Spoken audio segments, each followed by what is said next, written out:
Pengangguran di Indonesia tembus lebih dari 7 juta orang per Agustus 2023. Kenapa ya?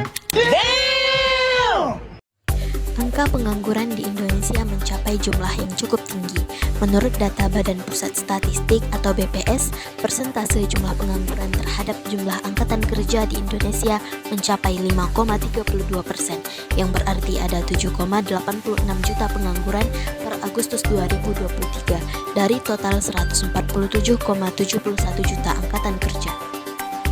Kepala Badan Pusat Statistika mengatakan jumlah pengangguran di tahun 2023 lebih rendah 0,54% dibanding Agustus 2022 yang mencapai 8,42 juta orang. Meskipun terus menurun, jumlah dan tingkat pengangguran ini masih relatif lebih tinggi dibandingkan sebelum pandemi atau Agustus 2019, yakni 7,1 juta orang. Tercatat, tingkat pengangguran terbuka di perkotaan mencapai 6,4% pada Agustus 2023. Angka ini turun dibandingkan periode yang sama tahun 2022, yakni 7,74%. Sedangkan jumlah tingkat pengangguran terbuka di pedesaan mencapai 3,88% pada Agustus 2023. Angka ini naik dibandingkan Agustus 2022 yang hanya 3,43%.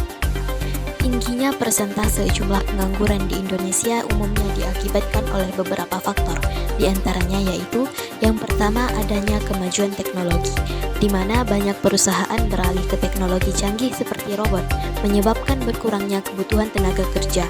Yang kedua, kurangnya pendidikan dan keterampilan. Orang yang minim pendidikan cenderung sulit diterima sebagai tenaga kerja, terutama untuk pekerjaan yang memerlukan keterampilan khusus. Yang ketiga, pekerjaan dan jumlah tenaga kerja yang tidak seimbang.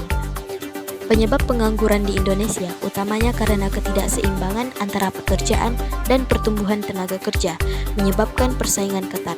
Ledakan jumlah penduduk juga berkontribusi karena kurangnya lapangan pekerjaan yang cukup. Pengangguran dalam perspektif ekonomi Islam adalah masalah serius yang tidak hanya dilihat dari sisi ekonomi semata, tetapi juga dari sudut pandang moral, sosial, dan spiritual. Dalam konteks ini, pengangguran dipandang sebagai masalah yang harus diatasi melalui kebijakan yang berbasis pada prinsip-prinsip syariah, termasuk keadilan, keseimbangan, dan tanggung jawab sosial. Pengangguran yang tinggi dianggap sebagai bentuk ketidakadilan ekonomi, di mana sebagian dari masyarakat tidak memiliki kesempatan bekerja dan memperoleh penghasilan. Ekonomi Islam juga menekankan pentingnya zakat, sedekah, dan wakaf sebagai instrumen untuk mengatasi pengangguran.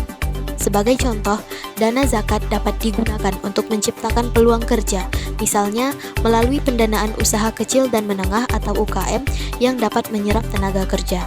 Prinsip maslahah atau kemaslahatan umum dalam ekonomi Islam mendorong kebijakan yang tidak hanya menguntungkan individu tetapi seluruh masyarakat. Oleh karena itu, kebijakan ekonomi Islam harus dirancang untuk menciptakan lapangan kerja yang cukup dan berkelanjutan bagi seluruh lapisan masyarakat. Kesimpulannya, tingginya angka pengangguran di Indonesia merupakan masalah yang kompleks. Untuk mengatasi masalah pengangguran di Indonesia perlu adanya upaya untuk meningkatkan keterampilan dan kemampuan melalui pendidikan dan pelatihan yang relevan serta memberikan peluang kerja yang lebih banyak dan layak kepada para pencari kerja.